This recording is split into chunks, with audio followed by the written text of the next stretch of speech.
You've already seen my tool tank and my dump trailer, but you saw my dump trailer before my brother-in-law put some upgrades on it for me. It had gotten to where the brakes weren't really grabbing, and I was having some issues with some of the lighting, and it just was getting a little bit worn. And he said, "Scott, bring it in. We'll kind of freshen up those lights and tune up those brakes and make sure everything's working great." And I thought, great, thanks, Jack. And when he called me and told me it was done, I went over there and I pretty much had a brand new trailer. He had just completely redone it.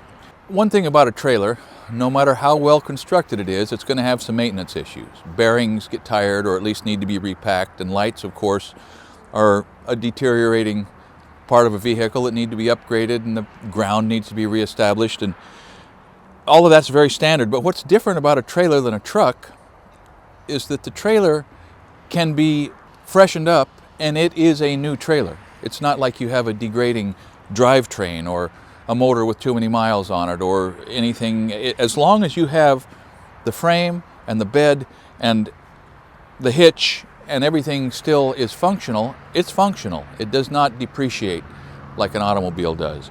But still, it did get tired. And boy, Jack really brought this thing back to a better than new condition. Put a new box on here because it's a bigger hydraulic unit. Lots of room. The controller now is magnetic. Bang, so it can just live on the side there. I've got a little battery trickle charger in here just to help, but there's a little solar charger on here that pretty well keeps it up if you're not using it real heavy you live in Oregon, where the sun doesn't shine too much. Same hitch, same landing gear, new safety chains, new junction box for all the lighting, new breakaway brake controller, which I haven't hooked up yet, but that's just me. He put a new spare tire on it, for crying out loud. He put me in compliance so that I'm not littering the highway by putting a cover on here with a retractable winch. Take it to the back, pull it over your load.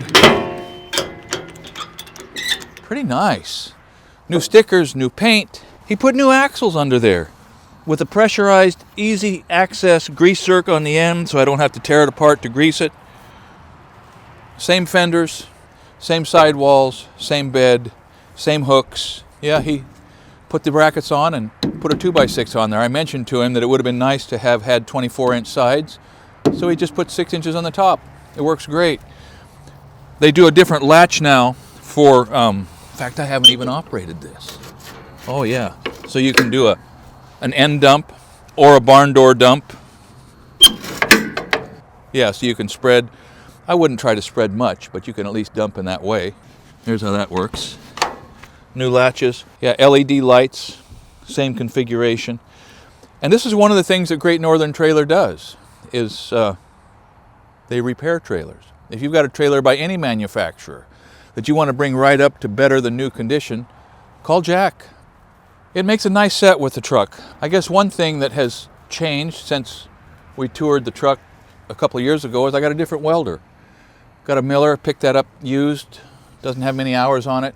It's quiet, starts well. Traded the Lincoln off with the truck that this came on.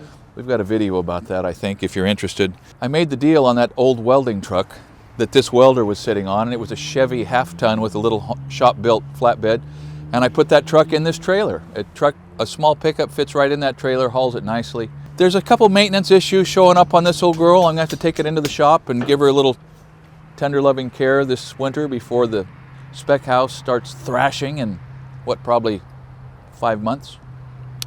Got to repair the windshield. I think I need a fuel filter. George Smith and I built this bed, and anything I didn't think of, he did think of. The only change that I would probably make on this if I was going to build it again would be I would hinge these sidewalls. These racks would be hinged down and just pinned together.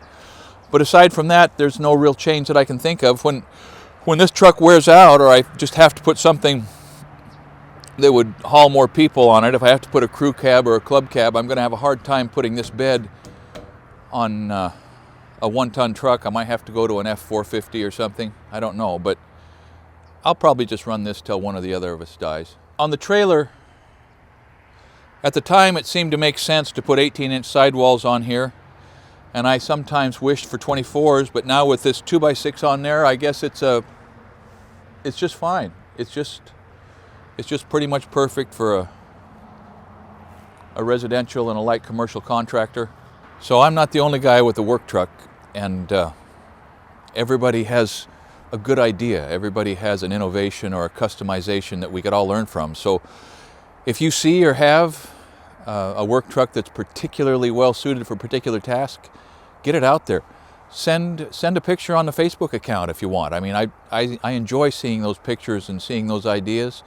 Anyway, if you're on the west coast of the United States and you want the best dump trailer you can buy, or if you've got a trailer that needs some repairs or some upgrades or a conversion, I have no reservations about recommending you to my brother-in-law Jack and his partner Jim. They do a fine job for a fair price. The timing is good, and man's got to have a good trailer if he wants to do good work.